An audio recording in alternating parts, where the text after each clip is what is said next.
Hey y'all, it's Martin. We're gonna do something a little bit unconventional today. We're gonna make a baguette, we're gonna use some baker's math, and we're not gonna start with a recipe. Let's jump into the video.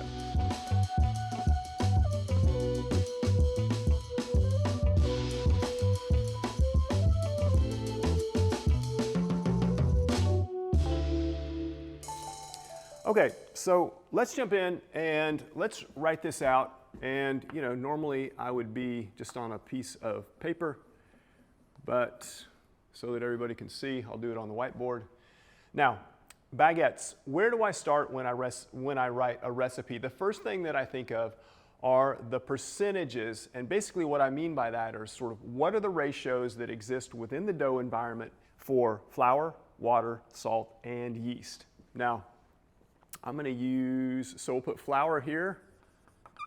Flour, that's going to be 100%. Flour in baker's math is always represented by 100%. And then I'll go to the water, and water is a point where I'm going to stop and think for a second. So in a bakery, I might run, 72 to 78%, even up to 80% for the baguette, depending on whether or not I have any whole grain in it. And that transfers over to home as well. I also think of the baguette around, say, 75 to 78% hydration. I like that amount. If you're someone who feels like, I don't want to deal with like a tackier dough, then you might drop it down a little bit. You might start with 72, try it there, and then eventually, maybe the next time you do it, you can try it at 78. And that's one of the beauties of using baker's math, is that you can just rewrite your formula, you can run the numbers again, and then you can make that adjustment. But for today, for this baguette, I'm going to do 78% hydration. That should give us a relatively open crumb and a nice soft dough. And then I've got my salt. And salt in bread is often, almost always 2%, around 2%. Sometimes with pizza I'll go up a little bit. Sometimes if it's a bread that has a lot of inclusions like grains and stuff like that, I might go up to say 2.5 or somewhere right around there. For this baguette though, I'm going to do 2% salt.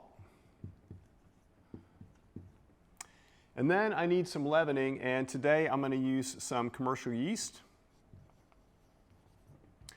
And this is a point where there's probably the most discussion here. Other than the hydration quantity, the thing that I'm going to think about a lot is the yeast. And today for this baguette, I want to use a Poolish. A Poolish is a liquid pre-ferment. It has equal parts flour and water, and it ripens overnight. And during that process, it gains a lot of activity, which it will then impart to this mix when we go to actually make the bread. And so, because of that, I can use a little bit less yeast because of all that activity and all that potential that the Poolish brings in, right? And so I'm going to go as low as maybe 0.5% for the instant yeast. And I think today I'm actually going to go just a little bit below that. I'm going to go to 0.4%. Okay, so we're getting closer to the sort of bare bones or the structure of our formula.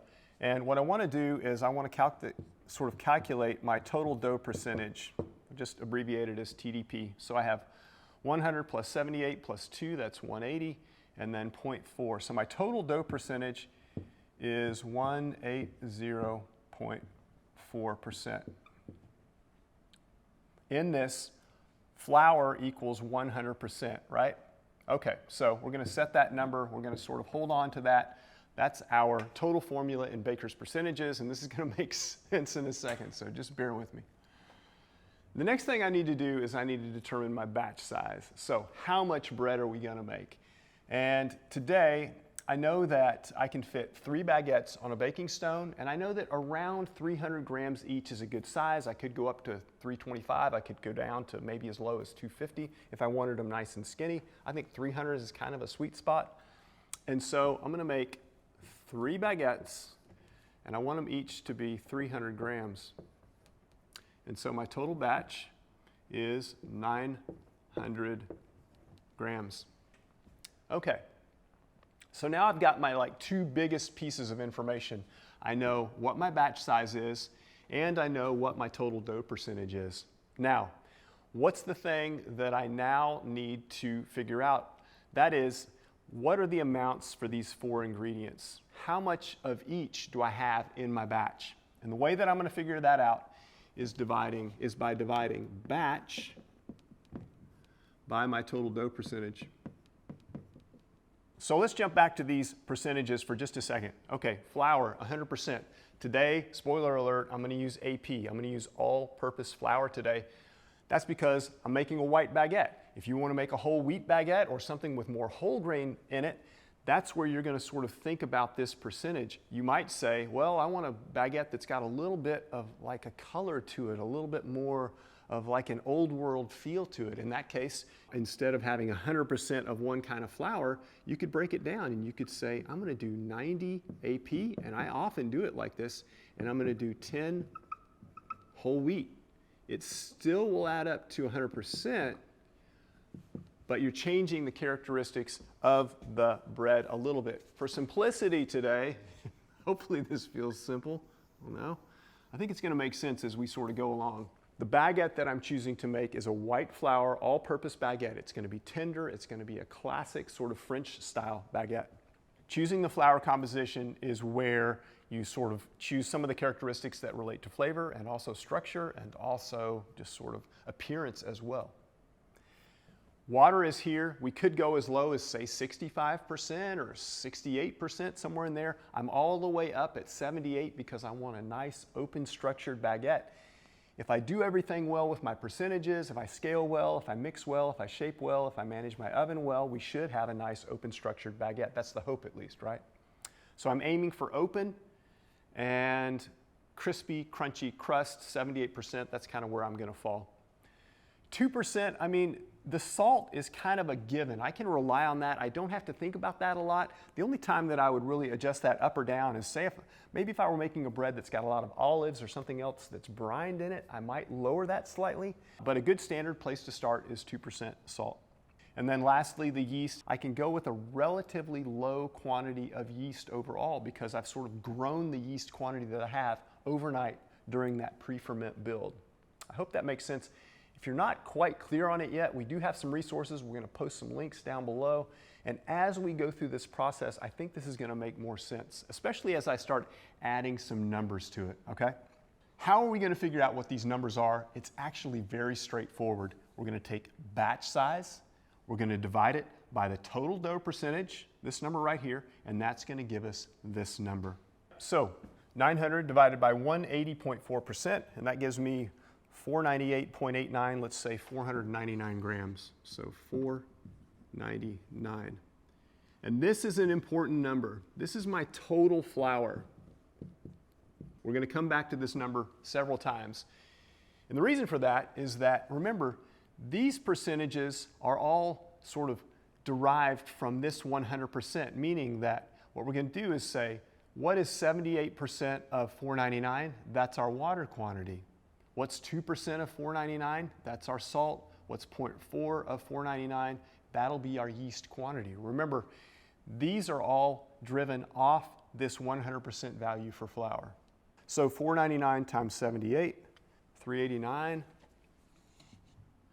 389, and then 2% of 499, that's 10 grams. And again, I'm rounding up just to give us these whole numbers, right? For the yeast quantity, let's see what we get here, 0.4 times 499 is 1.99, so we're going to say 2 grams.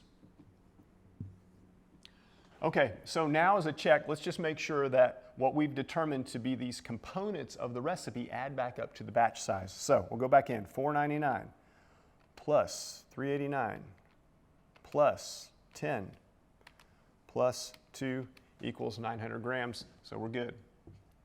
So this adds up to 900 grams. Important check, right? Because if we had something off there, we'd want to go back and check our math and make sure that everything's cool. All right, let's turn it around. We're going to continue here. Before we jump in, let's talk about what we actually want to make. I've already said baguettes. What are the characteristics that I'm aiming for with my baguette?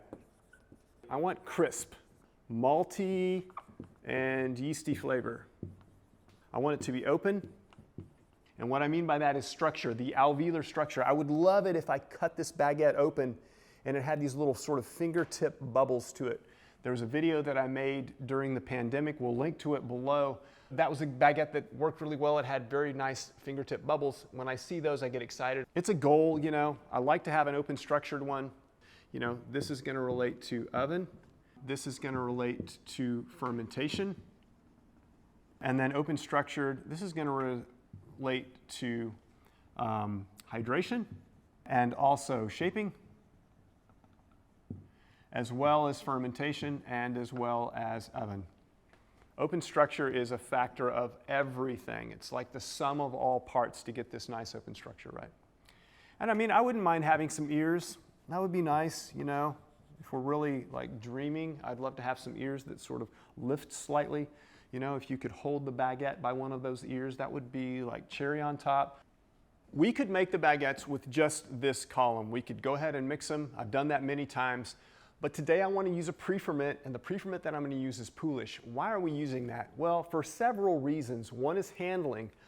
The loaves will stretch more easily when I roll them because of some protease activity in the Poolish. There's also flavor components. All of that fermentation overnight is going to add a lot of flavor to the final product. It'll give it this incredible aroma that it wouldn't have if we were just doing what we'd call a straight dough, or a dough that doesn't receive that sort of extended fermentation, right? And so today I'm going to do a pre-ferment, and we're going to make a Poolish. It's the classic pre-ferment. It's that pancake batter consistency pre-ferment made of equal parts flour and water by weight with just a little bit of yeast. You could make baguettes with a biga. You could make baguettes with a levain. You know, there are lots and lots of options for what you use for a pre-ferment. We're just keeping it simple and classic today, so I'm going to do the Poolish. And the question that we need to figure out as it relates to the Poolish is how much of the flour are we going to borrow from this number for the pre-ferment? And what we call that is the pre-fermented flour percentage. So how much flour are we going to borrow from this number and sort of pre-ferment overnight before we get into the final? And I can tell you, it's one of those things where through experience and making many thousands of baguettes, I know that I want somewhere between 20 and say 35% of the total flour in this recipe pre-fermented in the pre-ferment. In this case, I've chosen 20%. I'm going to pre-ferment 20% of this number in this pre-ferment. And the reason I like 20% is because if I use up to say 35 or so, the dough can tend to be really active to a degree that I sort of don't like as much. It also can have the tendency to just shut down the crumb a little bit, and I'm trying to have this nice, tender, open, variably open structure. I know that 20% is good for that, for me, for my hands, for this kitchen and those things. So I'm going with 20%. But the beauty of baker's math, and the entire reason to learn baker's math, is actually that you can make that decision for yourself. You don't have to follow someone else's recipe. Sometimes what I say is like, through the use of these tools, you can begin to bake your own narrative. You can really see the sort of innards of a recipe or formula, and you can begin to write your own stuff. And that, more than anything else here, is the selling point for learning baker's math. It can connect you to how you make your bread instead of just doing what Martin says or the recipe that Martin wrote or someone else wrote, right? So baker's math, it's a way to bake your own narrative.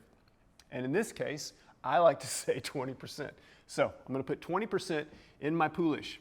So 20% times $4.99, we're just going to say it's 100 grams.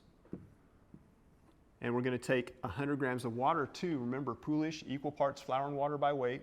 So 100%. And then I'm going to do just a tiny bit of yeast, and maybe I'll write these percentages in the corner for you. So I've got 100, I've got 100, and then I'm going to do 0.5% of the yeast, which in this case is 0.5 grams. And so the total for the Poolish, if we do everything right and we measure it well, we should have a Poolish which weighs 200.5 grams. So what I'll do is I'll say $4.99, remember, minus the 100 grams, so that's going to give me $3.99.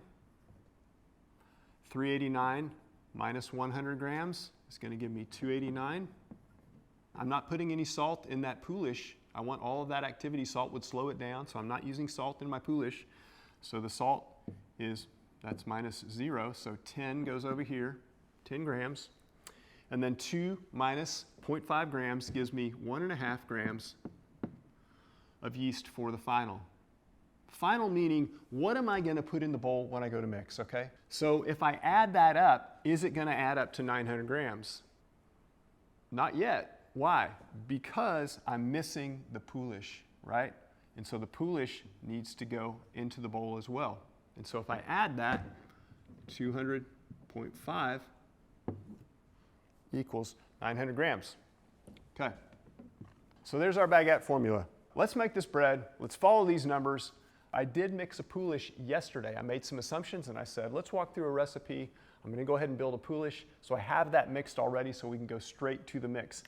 Poolish, you're going to want to mix that and you're going to want to let it rise overnight. Let it mature. So let's talk about method just a little bit, right? What will be the method for this?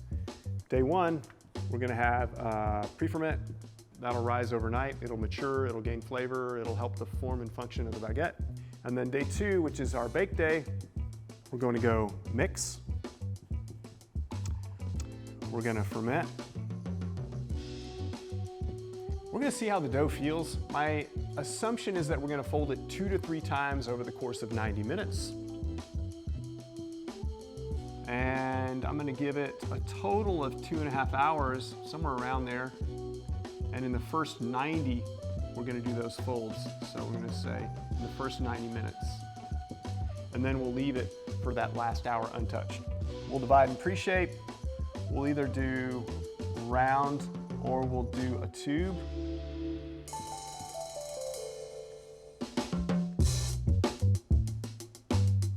We'll rest for say 15 or so, something like that before we give the final. Forgot to write shape. Shape and rest, pretty standard baguette shaping. Probably going to give it 45 to 60 minutes for the final rise.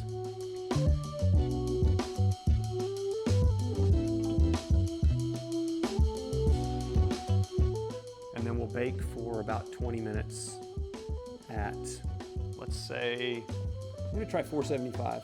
I don't really want to go much below that, but I think 475 should be pretty good.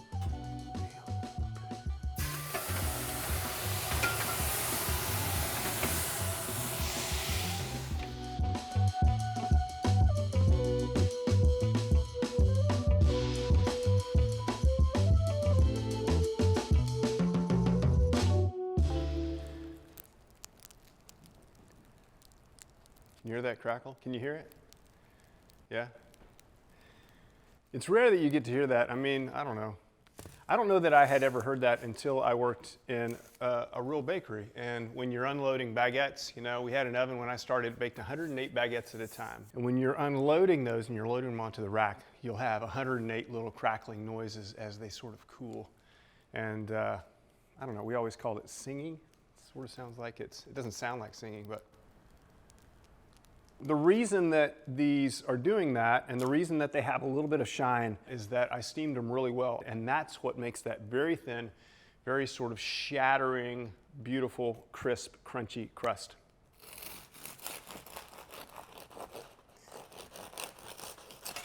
The structure looks good. It looks about like what I would hope for this hydration. It smells super good. You can definitely smell the fermentation, and the fermentation is coming in not just from bulk, but it's also coming from the Poolish. If we didn't have the Poolish, it wouldn't have this very floral aspect. It smells like lily of the valley or like hyacinth almost, which is a very common aroma note for me with well-fermented bread. Let's taste. You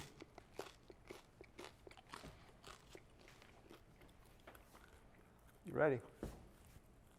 Oh yeah, Tucker. Good catch, buddy. All right, y'all, so there it is, our Baker's Math Baguette. It's not a published recipe, but in this video, I've given you the tools to begin to think about bread in maybe a new way and write your own recipes.